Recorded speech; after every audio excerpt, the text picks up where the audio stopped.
के भगवान की जय। साथियों, आज मैं ब्रह्म के प्रभाव के विषय में थोड़ी सी चर्चा करूंगा। जब कभी भी किसी भी परमात्मा का अवतार होता है तो वो उसका प्रभाव छिप नहीं सकता और लोगों में उनका प्रभाव पहुंच ही जाता है। लोग उनके प्रभाव को जान जाते हैं, समझ जाते हैं। जैसे द्वापर युग में भगवान कृष्ण का अवतार हुआ तो अवतार होते ही भगवान कृष्ण ने वसुदेव जी को कहा था कि हे वसुदेव जी, अब मैं आ गया हूँ, इसलिए अब आश्चर्यजनक चमत्कार होंगे, उन पर तुम संदेह न करना, उन पर तुम शंका न करना, सशंकित न होना, है ना। चूंकि मैं लौकिक नहीं हूँ, मैं पारलौकिक हूँ, अब दैवी शक्तियाँ मेरे आने से काम करेंगी। ऐसे ही भगवान राम के अवतार को लेते हैं कि जिस समय भगवान राम का अवतार हुआ तो एक चमत्कार हुआ। 1 महीने तक दिन ही बना रहा, रात ही नहीं हुई। मास गोस्वामी जी लिखते हैं, मास दिवस कर दिवस भा, मरम न जाने कोई, रत समेत रवि था केहू, निशा कवन विधि हुई। 1 महीने तक साथियों दिन ही बना रहा, रात ही नहीं हुई।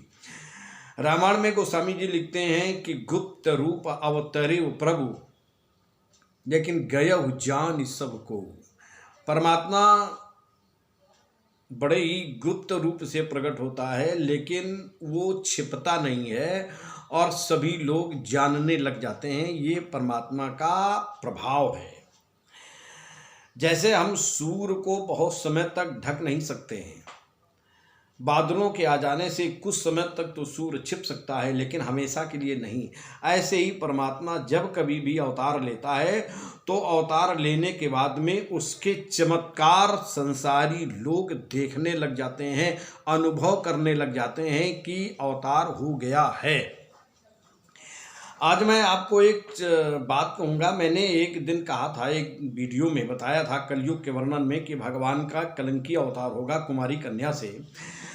आपको मैं बताऊं कि एक अवतार भगवान का द्वापर युग में कुंवारी कन्या से हो चुका है। ये अवतार किसका था, जरा इसको आप देखें। भगवान विष्णु का 17वां अवतार।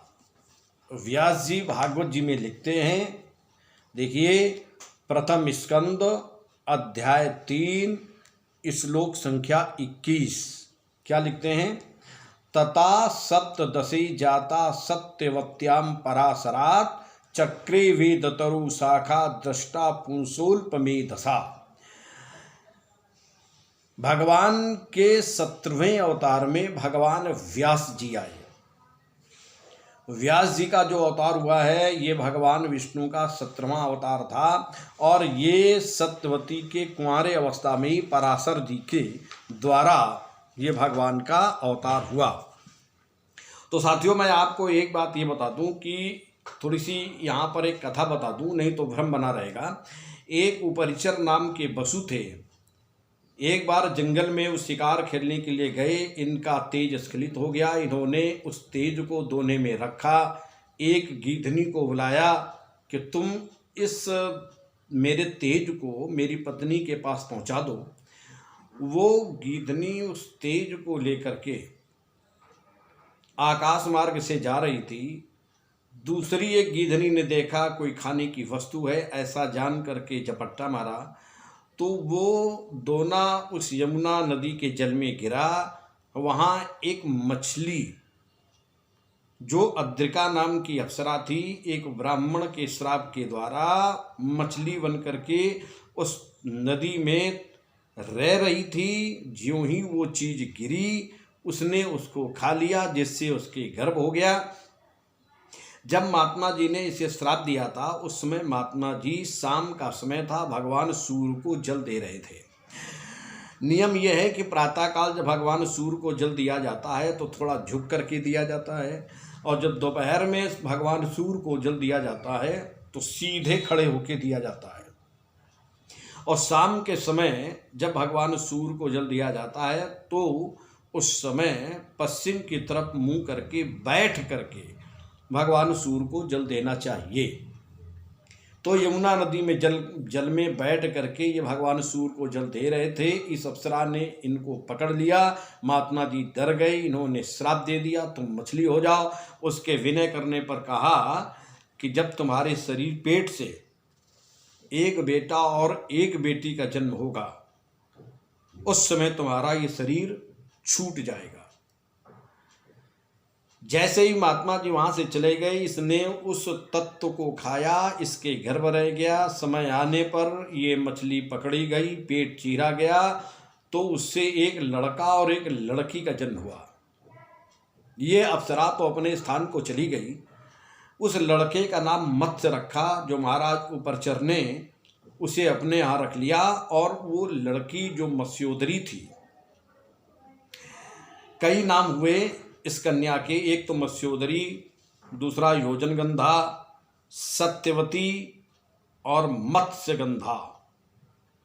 ये नाम उस कन्या के पड़े। उस कन्या को केवट को ही दे दिया गया। वो कन्या जब बड़ी हुई तो एक बार की बात थी, पराशर महात्मा का उनसे संयोग हो गया।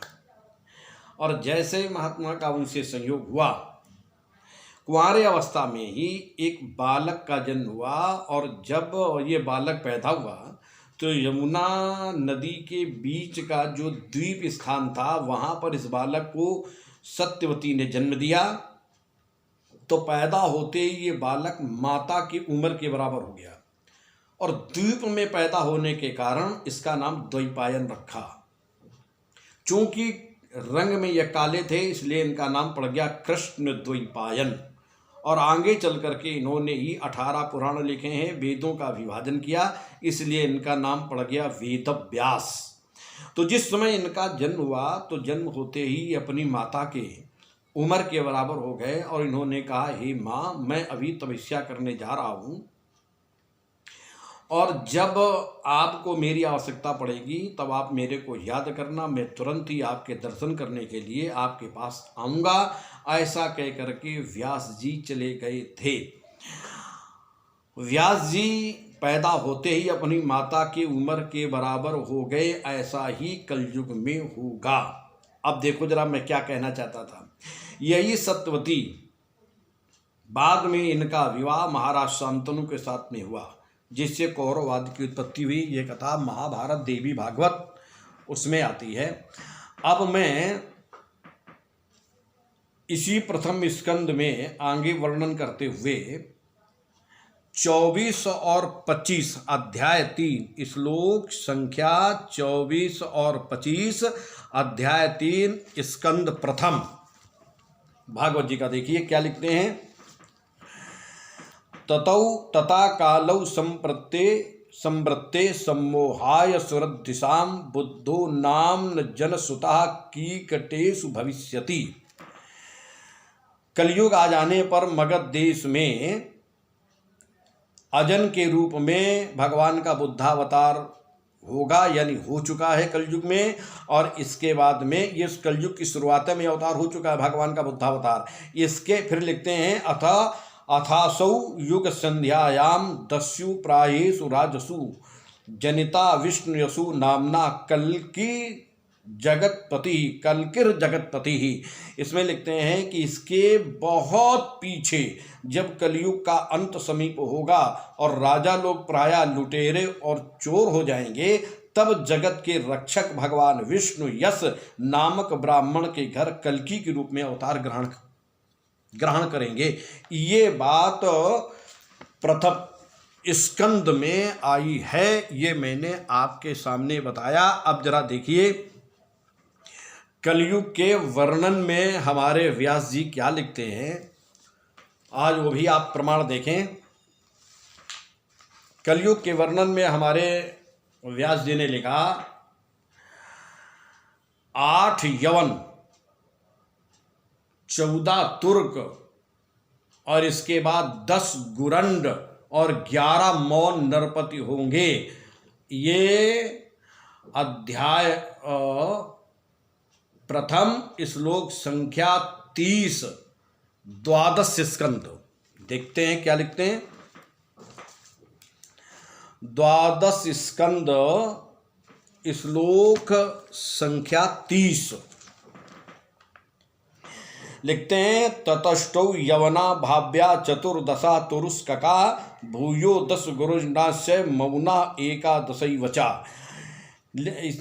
इसके बाद 8 यवन 14 तुर्क राज्य करेंगे। इसके बाद में 10 गुरंड का मतलब अंग्रेज लोग ये आएंगे और इसके बाद 11 मौन नरपति होंगे।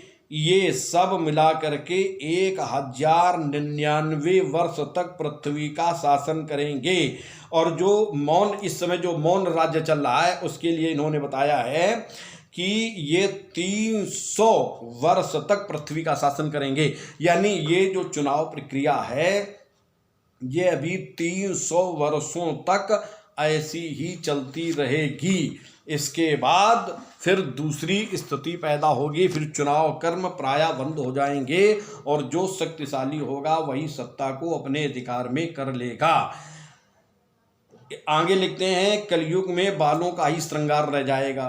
कलयुग में केवल ना कोई सोना पहनेगा और ना कोई हीरा पहनेगा, केवल बालों का ही श्रृंगार रह जाएगा। बिना विवाह के स्त्री पुरुष एक साथ रहेंगे। ये भी कलयुग में ऐसा वर्णन मिलता है। अपनी पत्नी और बच्चों का ही केवल परिवार कहलाएगा। माता पिता को अलग कर देंगे, अपनी पत्नी बच्चों को लेकर के ही रहेंगे। यही एक छोटा सा परिवार होगा। और कल्कि भगवान के अवतार के विषय में आया है 12 स्कंद अध्याय 2 श्लोक संख्या 18। देखते हैं इसमें क्या लिखते हैं। संभल ग्राम मुख्यस्य ब्राह्मणस्य महात्मना भवने विष्णु यसा कल्किर प्रादुर्भुर भविष्यति। उन दिनों संभलपुर गांव में विष्णुयस नाम के एक श्रेष्ठ ब्राह्मण होंगे। ये बरेली मुरादाबाद के उत्तर प्रदेश के बरेली मुरादाबाद के संभलपुर गांव में एक विष्णुयस नाम के एक श्रेष्ठ ब्राह्मण होंगे। उनका हृदय बड़ा उदार और भगवत भक्ति से पूर्ण होगा। उन्हीं के घर कल्कि भगवान उनकी कन्या से अवतार लेंगे। ये भागवत में प्रमाण है 12 स्कंद अध्याय 2 श्लोक संख्या 18 में आप देख सकते हैं। तो मेरा कहने का मतलब ये है कि परमात्मा जब कभी भी अवतार लेता है तो वो अवतार छिप नहीं पाता है, वो तुरंत ही कहीं न कहीं रूप से प्रकट हो जाता है और लोग जानने लगते हैं, लोग समझने लगते हैं। सूर्य के प्रकाश को जैसे ढका नहीं जा सकता, ऐसे ही परमात्मा के प्रभाव को कोई रोक नहीं सकता है। मित्रों, मैं आज यही बात को बताने के लिए कि जैसे अवतार कुमारी कन्या से भगवान विष्णु का एक व्यास के रूप में हुआ था, वैसे भगवान का अगला अवतार कल्कि अवतार के रूप में होगा, जिसकी हम लोग प्रतीक्षा कर रहे हैं। आज इन्हीं सत्यों के साथ में हम अपनी वाणी को विराम करेंगे। मित्रों, फिर मैं आपके सामने कोई नई जानकारी के साथ में आऊँगा। तब तक के लिए नमस्कार।